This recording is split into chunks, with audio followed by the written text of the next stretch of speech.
है। इससे घबराहट नहीं है। हमको अंधा भी देख लेगा तो कहेगा कि ये मुसलमान है। मगर आप में से बहुत सारे लोग ऐसे भी हैं जिनको टटोलने के बाद भी जब तक नंगा नहीं करेगा तब तक सही इल्म नहीं होगा कि आप मुसलमान हैं कि नहीं है। क्या बात है। अब बताइए कि किस सेंस में आप जीना चाहते हैं। आपने अपनी जिंदगी को इस्लाम से किस कदर दूर करके एक अलग थलग की जिंदगी गुजारने पर आपने अपने को आपने अपनी शख्सियत को जो पेश किया है, जिसके तनाजुर में आज की तारीख में हम ये कहें कि मुसलमानों का सबसे बड़ा दुश्मन मुसलमान है, तो बेजाना होगा। आपसे मेरी गुजारिश है कि आप दुनिया की दूसरी कौमों को सिखाने के लिए आप आए थे, मगर आज जरूरत इस बात की पड़ गई कि आपको उनसे सीखना पड़ता है। कोई एक अच्छाई दुनिया की बताइए ईमान के बाद जो दूसरी अक़वाम के बिल मुकाबिल आप में आज की तारीख में है, और आप उस अच्छाई पर बतौर खास अमल करते हैं। दुनिया को सच बोलना हमने सिखाया, मगर आज हमारा बच्चा सबसे बड़ा झूठा बन गया। दुनिया को शराब की हुर्मत का एहसास हमने दिलाया, हमारा समाज शराबियों से भर गया। दुनिया को हया और ये पर्दे का अदब और उसके फवायद हमने बताए। आज हमारी बच्चियों ने जींस और टी शर्ट की जिंदगी का मजा लेने के लिए अपनी जिंदगी को पेश कर दिया। दुनिया को वालिदैन के एहतराम के आदाब हमने बताए। हमारा समाज आज ऐसे बेअदब बच्चों से भर गया जिनके दिल दिमाग में माँ बाप की मोहब्बत दूर दूर तक नहीं। वो कौन सी दुनियावी चीज है, वो कौन से रूल्स दुनियावी फवायद के हैं जिस पर मुसलमानों के बच्चे खास तौर पे आज की तारीख में अमल करते हों, और हम कह दें कि साहब सामाजिक एतबार से ये इंसान फिट है। इंसानियत हमारे अंदर से जा चुकी है, इस्लाम हमारे समाज से जा चुका है, आदमियत हमारे मुआशरे में खत्म हो चुकी है। एक सिर्फ कलमा बचा है जो हम कह सकते हैं कि हमारे बच्चों को कलमा शरीफ याद है।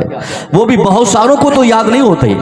अगर सबको याद होते तो कतन जनाजे की तैयारी के टाइम पर इमाम साहब से ये नहीं कहा जाता हजरत एक बार नीयत बता दीजिए, इन लोगों को नीयत याद नहीं है। शर्म की बात है, हफ्ते में 2-4 जनाजे में शिरकत होती। इमाम से हमारा मुतालबा होता, मुसलमान का मुतालबा होता कि जनाजे के आदाब और तरीके और नीयत आप बता दें। ईद की नमाज साल में 2 बार होती है। एक भी ईद बताइए जिस ईद के मौके पर इमाम साहब से आपने दरखास्त नहीं की हो कि हजरत नमाज ईद के तरीके आप बता दें। शर्म की बात है, डूब मरने की बात है। मुर्गा लेकर जबह करने के लिए दरवाजे पे खड़ा मुसलमान इंतजार कर रहा है कि कोई मौलवी साहब गुजरे तो मैं उनसे मुर्गा जबह करवाऊं। आप मुसलमान है साहब, आपको मुर्गा जबह करना नहीं आता, आपको नमाज पढ़ना नहीं आता, आपको जनाजे की नीयत नहीं आती, आपको कलमा नहीं आता। अगर आता भी है तो कलमा ही सब कुछ नहीं है। इस्लाम के पैगंबर ने फरमाया अल ईमान बिजुम सबून शोबा फअफ्ज़लुहा क़ौलु ला इलाहा इल्लल्लाह व अदनाहा इमाततुल अज़ानी तरीक़ वल हयाउ शोबतु मिनल ईमान। ये मुस्तफ़ा की हदीस है। इसका तर्जुमा है, सरकार फरमाते हैं कि ईमान के बहुत सारे पार्ट्स हैं, बहुत सारे डिपार्टमेंट है, बहुत सारे अज्जा और हिस्से हैं, जिसमें ईमान का सबसे पहला हिस्सा, सबसे पहला पार्ट और सबसे पहली सीढ़ी यह है कि आदमी कलमा शरीफ पढ़े, यानी ला इलाहा इल्लल्लाह मुहम्मदुर रसूलुल्लाह पढ़े। ये ईमान की पहली सीढ़ी है। ये कंप्लीट मुसलमान होने के लिए सिर्फ कलमा पढ़ लेना काफी नहीं। कलमा पढ़ना काफिरों के लिए है, कलमा जरूरी उनके लिए है जो साफ कलमा नहीं पढ़े हैं, मगर जो कलमा पढ़ लेते हैं अब मुसलमान बन जाते हैं। उनसे इस्लाम के बहुत सारे मुतालबात है। गैरों से सिर्फ एक मुतालबा है कि वो इस्लाम को माने, गैरों से सिर्फ एक मुतालबा है कि वो अल्लाह की वैदानियत का इकरार करे, गैरों से आपके मुखालफिन से सिर्फ एक मुतालबा है कि वो अल्लाह के रसूल को रसूल माने। मगर जिसने मान रहा हो, जिसने मान चुका हो, जिसने मान लिया हो, अब उनके लिए है कि वो सच बोले, उनके लिए है कि वो इस्लाम के तमाम फरमुदात पे अमल करे, वो अपने समाज को बेहयाई से पाक करे, वो अपने समाज को जुल्म और ज़्यादती से पाक कर दे। मुस्तफ़ा की हदीस से पाक की रोशनी में मेरी पूरी तकरीर आर गर्दिश करेगी। हुजूर ने फरमाया कि ईमान का पहला हिस्सा क्या है? कलमा शरीफ पढ़ना।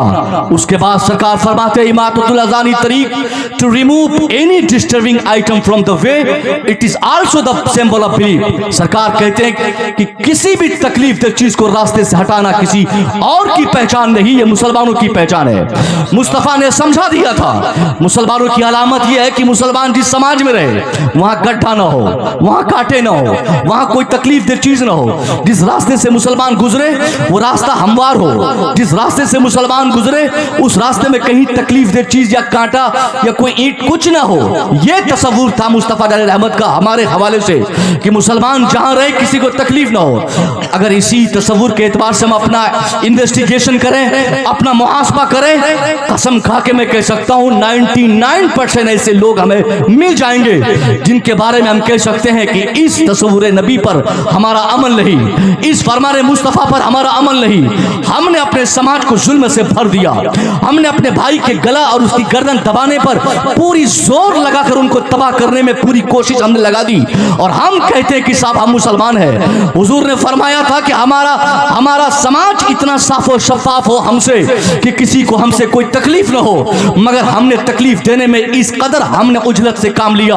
हमने अपने भाई को सताया, भाई के हिस्से की जमीन बेच दी, अपने पड़ोस को हमने दुख दिया, अपने समाज को हमने बांट दिया।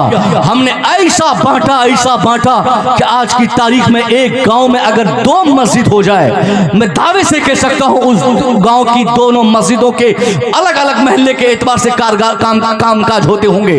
कोई कहता होगा पश्चिम मस्जिद वाले का महल्ला है, कोई कहता होगा पूरा महल्ला है। मस्जिदों के नाम पे हमने अपने गांव को बांटा, इमामों के नाम पे हमने अपने गांव को बांटा, खानकाहों के नाम पे हमने अपने गांव को बांटा, हमने तरीकत के रास्तों के नाम पे अपने गांव के अपने समाज के मुसलमानों को हमने अलग कर दिया।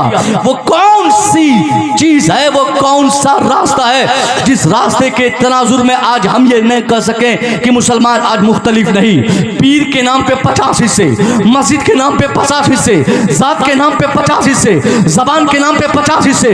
पूरी दुनिया में मुसलमानों की आज इस कदर तफरीकी हालात और उसके जो माहौल हम मुताला करते हैं, ये कह सकते हैं इसी नहुसत की बुनियाद पर आज गैरों को ये ताकत मिली है जो चुन चुन के आज हमें सबक गैर सिखाते हैं। मुसलमानों, इत्तेहाद और इत्तेफाक कायम करो, आपस में एक दूसरे की जरूरत बन जाओ, एक दूसरे की जरूरतों पे काम आओ। आप मुसलमान तब हो कि जब आपके वजूद की बुनियाद पर कोई दूसरा मुसलमान ये कह सके कि मैं कैसे भूखा सो सकता हूं, मेरा पड़ोस इतना मजबूत है वो मुझे भूखा सोने नहीं देता। अगर आपका तसव्वुर यह है आप जिस गांव के अमीर हैं और अमीर से दूसरे गरीब इस एतबार से खुश रहे कि मेरे बच्चों के पांव में चप्पल इसलिए है क्योंकि मेरे गांव में चंद लोग अमीर हैं, पैसे वाले हैं। अगर ये हालात बन जाएं, क्या अमीर क्या गरीब, क्या छोटा क्या बड़ा, ये फर्क मिट जाएगा। हर आदमी अपनी जरूरत के मुताबिक जिंदगी जीने का सलीका सीख जाएगा।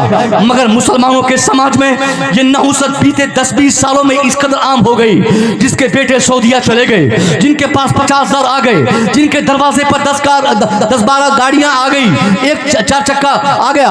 अब उसको देखने के बाद मुसलमान कहता है कि साहब अब मेरे सामने सारे लोग जीरो है। अब वो सबको जीरो मानकर अपनी पूरी ताकत पूरी कुव्वत के साथ अपने गांव के दूसरे गरीब पर वो अपनी धौंस जमाते हैं। मैं कहना चाहूंगा मुसलमानों, अल्लाह ने अगर आपको ताकत दी है तो ताकत का मतलब यह है कि आपकी ताकत का इस्तेमाल अल्लाह के दूसरे बंदों के लिए हो।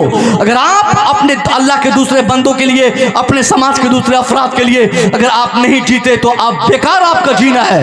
अपने पेट पालने के लिए साहब कुत्ता भी जिंदा है, कुत्ता सिर्फ इसलिए जिंदा है कि मुझे इस मोहल्ले में खाना मिलेगा नहीं तो उस मोहल्ले में जाऊंगा, वहां नहीं मिलेगा तो पूरा मोहल्ले में जाऊंगा।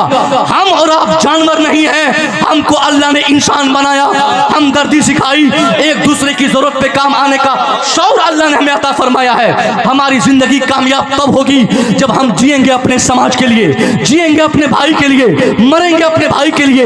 ये तसव्वुर जब तक आप अपने समाज में कायम नहीं करेंगे, ऐसे ही बारी आती रहेगी, ऐसे ही नंबर आते रहेंगे। इसलिए आप ज़हन बनाइए, किसी एक समाज की किसी की बेटी की तबीयत खराब हो, 50 बेटे वाले उस बेटी वाले की मदद करने के लिए जब तक तैयार नहीं होंगे, आपका समाज जिंदा नहीं हो सकता। जब तक एक दूसरे के हिसाब से एक दूसरे की हिमायत और कोऑपरेट करने का जहन आपका नहीं बनेगा, तब तक आप आगे नहीं बढ़ सकते। आपने इस्लाम को समझा कहाँ है? आप इस्लाम को मस्जिद में तलाश करते हैं। इस्लाम मस्जिद में नहीं, इस्लाम खानका में नहीं, इस्लाम सिर्फ ईदगाह में नहीं, इस्लाम सिर्फ हज में नहीं, इस्लाम सिर्फ ज़कात में नहीं। इस्लाम के बहुत सारे मबादियात है, इस्लाम के बहुत सारे तकाज़े हैं। अगर मस्जिदों में इस्लाम मिलता है तो इस्लाम उस गरीब की मदद में भी मिलता है जिसको जो हमारे समाज में गरीब है। अगर हमने सोचा है कि इस्लाम हमें खानका में मिलेगा, इस्लाम हमें ईदगाह में मिलेगा, इस्लाम हमें बरेली में मिलेगा, इस्लाम हमें केचोचा में मिलेगा, इस्लाम हमें मदीना में मिलेगा, हाँ बरेली में, केचोचा में, मदीना में, मक्का शरीफ में इस्लाम है, मगर उस इस्लाम का क्या कहना जो आपके पड़ोस में रहता है? उस मुसलमान का क्या कहना जो आपके समाज का, आपके पड़ोस का एक शख्स भूखा सो गया, आपको शऊर तक आपके अंदर बेदार नहीं हो सका कि आप अपने पड़ोस के किसी का ख्याल करें। आपके बच्चों की पाँव में, आपके बच्चों के पाँव में एक अच्छी क्वालिटी की चप्पलें आ गई, जूते आ गए, अभी ठंडी का मौसम आ रहा साहब, वो कपड़े, कीमती कपड़े, वो कोट, वो जर्सी, वो पैंट, वो शर्ट, सब लोग अपने अपने बच्चों को देते हैं, देना मना नहीं है, मगर उस बच्चे का क्या होगा जो आपके पड़ोस में रहता है और उसके पाँव में टूटी चप्पल भी नहीं? अगर आपके बच्चे सही कपड़े पहन लिए और दूसरों के बच्चों को आपने नहीं दिया, खाक हो जाए आपकी दौलत, पानी में मिल जाए, उस अमीर की दौलत खाक में मिल जाए जिसका पड़ोसी भूखा सो जाए, जिसके पड़ोसी वो हमेशा रोते रहे। इसलिए मुसलमानों, हमारा इस्लाम हमदर्दी की तालीम देता है, इस्लाम हमदर्दी का सबक सिखाता है, इस्लाम कोऑपरेशन की बातें करता है, इस्लाम ताउन की बातें करता है, इस्लाम हिमायत का ज़हन देता है। आप मुसलमान हैं, आप इस तसव्वुर से जिंदा रहें, ये अल्लाह तूने मुझे दौलत दी है, मेरी दौलत का इस्तेमाल मेरे बच्चों के लिए भी होगा, गरीबों के बच्चों के लिए भी होगा, मेरी दौलत का इस्तेमाल मेरी बीवी के लिए भी होगा, गरीबों की बीवी के लिए भी होगा। अभी कंबल बांटने की बारी आ जाएगी, सेठ लोग कंबल बांटेंगे ठंडियों में, आप देखेंगे इधर से फोटो खिंचवाएंगे, सामने से फोटो खिंचवाएंगे, पीछे से फोटो खिंचवाएंगे। अरे साहब, एक कंबल देने की तौफीक तुझे क्या हो गई? 50 तस्वीरें तूने लेके फेसबुक, यूट्यूब, ट्विटर और इंस्टाग्राम पे तूने चस्पा कर दिया, ऐलान कर दिया कि तू सेठ है, तू गांव का चौधरी है, तू साहब नेता है। नहीं नहीं नहीं नहीं, अल्लाह ने ताकत दी है। आपके गांव का कोई भी ऐसा इंसान तैयार नहीं होगा कि वो तस्वीर खिंचवा के आपसे कंबल ले। अगर ताकत है आपको, चुपके से उसके आंगन में आप जाएं, उनसे कहें कि ये 500 रुपया ले। हो सकता है उनके पास कंबल पहले से हो और एक्स्ट्रा आप कंबल दे रहे हैं, उनको पैसे की जरूरत है, आप कंबल दे रहे हैं, उनको खाने की जरूरत है, आप उनको कंबल दे रहे हैं, आप उनको चावल की जरूरत है, आप उनको साड़ी खरीद के दे रहे हैं। आप पैसा खर्च करें, चुपके से समाज के किसी गरीब की पॉकेट में आप 500 रुपया रख दें। ये असल इस्लाम का मफहूम मैं बता रहा हूँ। इससे क्या जहन बनेगा? फिर समाज में एक ऐसे हालात बनेंगे कि कोई भी मरना नहीं चाहेगा, कोई भी अपनी जान देना नहीं चाहेगा।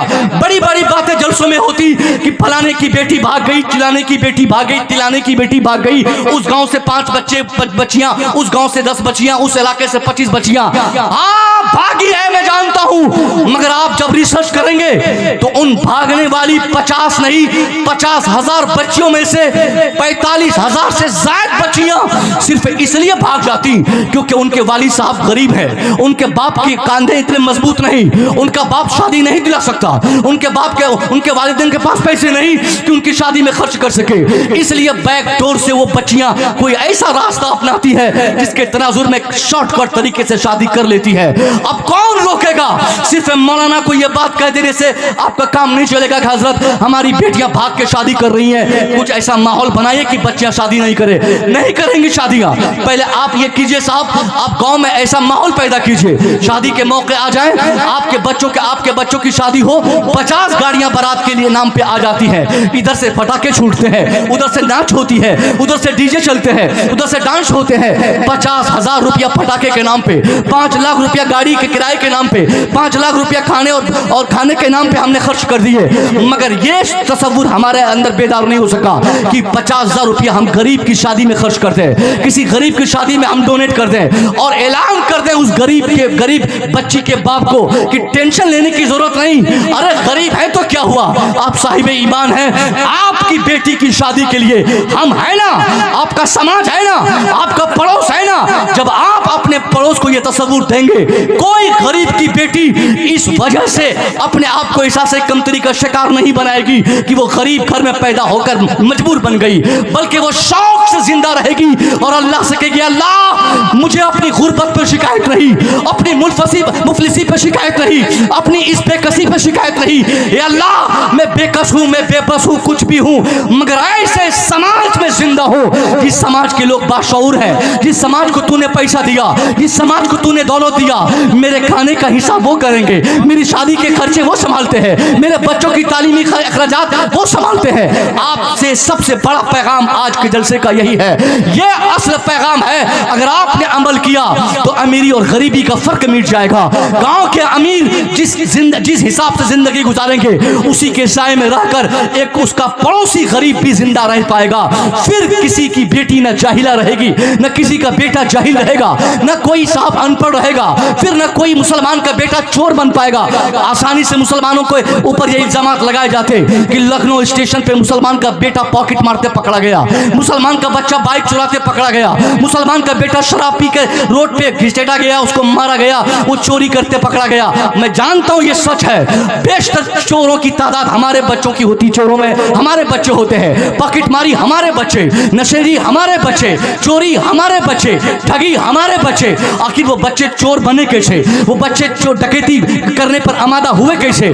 सिर्फ इस वजह से कि उनके लिए मुनासिब तालीम का बंदोबस्त नहीं हमने किया, उसके लिए तरबियती माहौल हमने नहीं कायम किए, जिसकी बुनियाद पर गरीब का एक बच्चा ज़हनी तौर पर मजबूत तो पहले से था, मगर गुर्बत की मार झेलते झेलते मैट्रिक कर 10 क्लास पढ़ने के बाद इंटर नहीं कर सका, इंटर पढ़ने के बाद ग्रेजुएशन नहीं कर सका, ग्रेजुएशन करने के बाद मास्टर नहीं बन सका। अब वो बच्चा गरीब का है, गुर्बत की जिंदगी से तंग आकर अपनी तालीम को ड्रॉप करता है, चला जाता पॉकेटमारी करने, चला जाता है वो साहब दिल्ली मुंबई घूमने और वहीं चोरी चपारी और बेईमानी और आतंकी ये किसी के बेड़े में दाखिल हो जाता, वहीं से बदमाशी और शरारत वो सीख लेता है। इसलिए आपको करना क्या है, एक तंजीम गांव में बनानी है। मैंने अभी से 1 हफ्ता तकरीबन पहले एक तंजीम बनाने का पैगाम दिया था, यहां भी वो पैगाम देने की कोशिश करता हूं। तकरीबन जलसों से एक तंजीम बनती है, यहां मुमकिन है आपकी तंजीम होगी। पहले से कोई तंजीम कमेटी है, यहाँ पे कमेटी है नहीं है?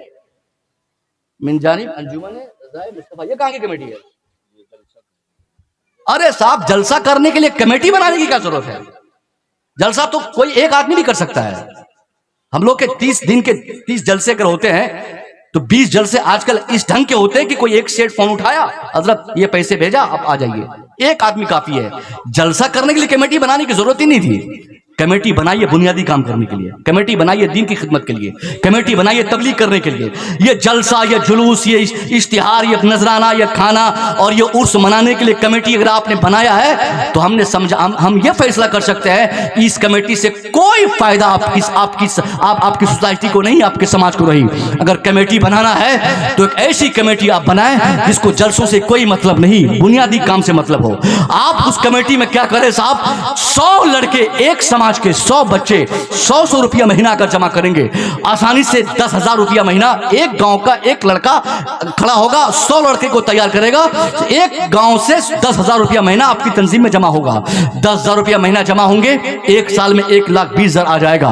100 रुपया महीना आसानी से आज के लौंडे लड़के दे सकते हैं। लौंडे मैं इसलिए कह रहा हूं, बदमाशी और किसकी शरारत को देखते हुए 350 रुपया रिचार्ज करने के नाम पर किसी और के अकाउंट में वो डाल देता है। 100 रुपया वो आपके समाज में नहीं डाल सकता है, आसानी से सकता साहब। मोबाइल कोई और चलाए, सिम किसी और के नाम पे, मोबाइल किसी और के नाम पे, सिर्फ बात करने के लिए कान को अपने कान को खुश करने के लिए वो 350 रुपया लाजमी तौर पर हमारे लड़कों ने रिचार्ज करना जरूरी समझा। और वो बिल इस्तेमाल रिचार्ज हो रहे हैं हर महीने की 28 तारीख को। चुके रिचार्ज कंपनी में 30 दिन के महीने नहीं होते, 28 दिन के महीने होते हैं। अब 24 दिन के महीने होने लगे हैं। वो 24 दिन पे 350 रुपया बच्चे दे देते हैं। वही बच्चे 100 रुपया महीना आसानी से दे सकते हैं, मगर उनसे लेने वाला होना चाहिए, उनसे मांगने वाला होना चाहिए, उनकी ताकत को बरूए कार लाने के लिए कोई नज़म, कोई नस्क बनना चाहिए। इसलिए मैं कहूंगा आपकी तंजीम होगी, 100 रुपया महीना आप देंगे, 10,000 रुपया एक महीने में, और उसके बाद एक साल में 1,20,000, 2 साल में 2,40,000 आ जाएगा।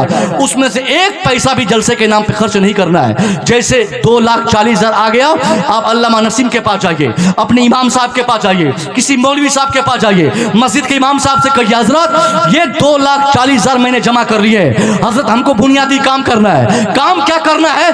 आपके गांव में, आपके समाज में आपको ये नोटिस करना है किनके बच्चे पढ़ने के काबिल हो गए, उनके गार्जियन उनको पढ़ाना नहीं चाहते हैं। वजह अगर पैसा हो तो आप उन बच्चों के गार्जियन के पास जाइए, उनसे कहिए कि जनाबे वाला काहे टेंशन लेते हैं। आपका बेटा अगर 10th क्लास में 60% नंबर लाया है, उसके बाद उसको इंटर करना है, उसकी तालीम ड्रॉप नहीं होगी, वो आगे पढ़ाई करता रहेगा। वो सवाल करेगा पैसे नहीं मेरे पास। आप जवाब दीजिए नहीं है तो क्या हुआ, हमारी तंजीम है ना, हमारी कमेटी है ना, ये नौजवान गांव के है ना।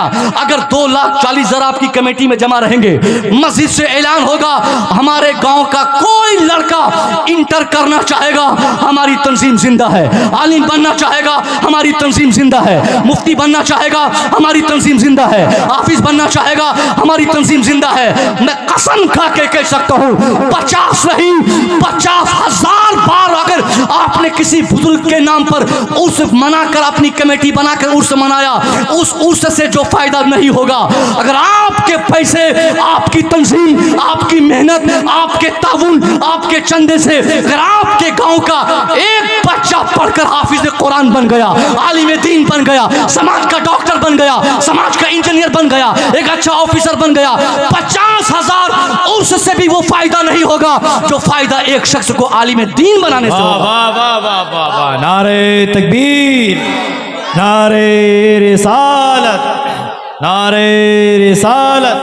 बहुत उम्दा इस्लाम। वाह वाह। आप ये तस्वीर पैदा करें, जिंदाबाद। आप वो तंजीम बनाएंगे, फिर दूसरे बच्चे जो आज हमारे बच्चे जाहिल रहते हैं ना, हमारे बच्चे जो जाहिल रहते हैं, उनको प्रेशर पड़ेगा ना कि गांव के 100 लड़के हैं, उन 100 के पास डंडे होने चाहिए। वो 100 मुनज़्ज़म तरीके से गांव को सबको डांट के, डपट के, हड़का के, डरा के, धमका के, और क्या अगर शिद्दत के साथ ही हो तो शिद्दत के साथ ऐसा माहौल बनाएंगे कि गांव का कोई लड़का शराब नहीं पिए, गांव का कोई लड़का आवारगी ना करे, गांव में कोई जाहिल नहीं रह पाए। वो 100 लोगों की तंजीम होगी, मजाल है किसी की हिम्मत है कोई शराब पी के गांव में आ जाए। मौलवी की तकरीर, पीर की नसीहत से काम नहीं होने वाला है। नौजवानों, आपको आगे आना होगा। 100 लड़कों की ताकत होगी, गांव में ना कोई जाहिल रहेगा, ना कोई आवारा होगा, ना कोई बदमाश पैदा होगा। क्या बात है, वाह वाह वाह। आप 100 लड़के आ जाइए, अरे 100 नहीं 10 पहले तैयार हो जाइए। 10 लड़के अगर एक साथ निकल गए, कह रहे किसके घर पे शादी हो रही है, डीजे बज रहे हैं, चल लाठी उठा। मौलाना साहब को बताने की जरूरत नहीं है कि हज़रत फतवे दीजिए, फतवे दिए जा चुके हैं, समझाए जा चुके हैं, बातें हो चुकी हैं, सब मामले तय हो चुके हैं। अब जरूरत पड़ गई है डंडे उठाने की। हुजूर ने फरमाया मन रा मिनकुम मुनकरन फलयुगय्यिरहु बियदिही। Anyone who sees any types of disease in your society, he must change that evil by the power of his hand। सरकार ने साफ बता दिया कि तेरे समाज का कोई भी इंसान कहीं भी खिलाफ शरअ काम करता हुआ किसी को देखे तो उसकी पहली जिम्मेदारी बहैसियत मुसलमान यह है कि उस बुराई से निपटने के लिए वो अपने हाथ की ताकत का इस्तेमाल करे। मतलब लाठी उठाना पड़े तो उठाया जाए, डंडे चलाने पड़े तो चलाया जाए, कोई मना करने नहीं आएगा, कोई केस नहीं होगा, कोई FIR नहीं होंगे। डंडे उठाइए, चाहे वो डीजे वाला डीजे लेके भाग जाएगा, शादी कैंसिल हो जाए उससे फर्क नहीं पड़ने वाला। जम के अगर 1-2 लोगों की शादी में जम के हंगामा हो गया, जम के पिटाई हो गई, जम के खुराफात मचाने वालों को डंडे से अगर धुलाई हो गई, फिर गांव की वो गरीब बच्चियां जो आज 25-30 साल की उम्र जी रही है, वो उनकी अगर शादी नहीं हो रही है तो वो भी शौक से जिंदा रहेंगी। और ये तस्वुर करके कि अब शादी में खर्चे ही नहीं है, क्योंकि अब शादी में खुराफात ही नहीं होने। क्या बात है, वाह वाह वाह। समझ गए? करेंगे आप? कितने लोग करने को तैयार है? हाथ उठाइए। कितने लोग? आप हाथ गिनिए। हजरत अल्लामा साहब हाथ देखिए, जिन लोगों के हाथ नीचे है देखिए, उनकी नीयत साफ नहीं है, उन्हीं लोगों को पिटाई लगनी है बस। माशाल्लाह, शुक्रिया, बैठिए, रखिए हाथ, अच्छी बात है। इतने लोग, आप जितने लोग हाथ उठाएं, आपको ये इरादा बनाना होगा, इरादा नहीं कसम खाना होगा, बिल्कुल मुस्तहकम इरादा बनाना होगा कि अब हमारी बेटी की शादी होगी, शादी में आने वाली बारात में अगर डीजे आ जाए तो डीजे लाने वाले की पिटाई हम करेंगे, डीजे लाने वाले को भगाएंगे हम। या आप धमका के भेज दीजिए, एक बार भेज दीजिए साहब, डीजे से आपका मुआशरा पाक हो जाएगा। हम मुसलमान हैं, हमारा समाज इस्लामिक समाज है। हम डीजे से समाज को क्या पैगाम देना चाहते हैं? ये डीजे गैरों की चीज है, ये नाचना गैरों की रिवायत है, ये डांस करना गैरों की बात है। हम मुसलमान हैं, सादगी से हमारी शादी होगी, हमारे बच्चों की शादी होगी। और जो शादी सादगी से होती है उसी शादी में बरकतें भी होती है। उसी शादी के बाद जो औलाद पैदा होती है वही औलाद दुनिया में एक खादिम की हैसियत से वो औलाद जिंदा रहती है। वरना बेटा लखेड़ा होता है, बेटा बदमाश होता है। हम मौलाना का दामन पकड़ के बोलते हैं हजरत शादी किया बचवा मेरा बदमाश निकल गया। अरे निकला नहीं, निकाला गया है, पैदा नहीं हुआ है, पैदा किया गया है। ऐसा माहौल बनाया गया है। बच्चों की बुनियाद शादी से है और शादी में ही हमने खुराफात को जन्म दे दिया। अब जिस चीज की बुनियाद पे ही खुराफात हो, खिलाफ सुन्नत काम हो, वो आप समझ लीजिए कि उसमें नहुसत आएगी।